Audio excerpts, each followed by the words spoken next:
कड़ा सुरक्षा राजा साहाणी बेड़ी पकाइबा प्रक्रिया आरंभ। चौद्वार जेल फेरार अभियुक्त राजधानी ऋषिकेश गिरफ कर कटक आनिबा परे ताकू चौद्वार जेल सुरक्षा बलय भितर रखा जाइछि। जो जेल रु फेरार होइतिला सही जेल को फेरिछि। Jail high security 2 number cell रही 24 घंटिया कड़ा प्रहरा भितर रखा लगी 3 जन वार्डर नियोजित होइछंती। गतिविधि उपरे नजर रखिबाकू सेल भितर 2टी एवं से कंपाउंड रे 3टी एहीपरि 5टी सीसीटीवी कैमेरा अनवरत कवरेज भितर रहिबाकू व्यवस्था होइछि। किछि संदेह हेले तुरंत रिपोर्ट करिबाकू कुहा जाइछि। खाली सेतिकी नुहे, दुर्दांत होइथिबारु सेल भितरु बाहरकू छड़ा जीव नाही।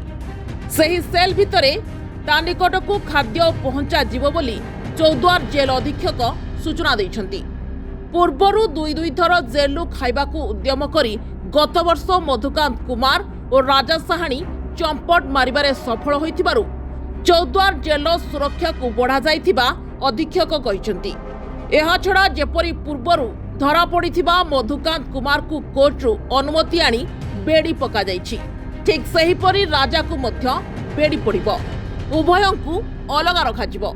राजा साहाणी गोड़े बेड़ी पड़िबा लगी जाजपुर कोर्ट को अनुमति लोड़ाजिबो बोली जेल अधीक्षक कहिसंती। Bureau report, Satej news.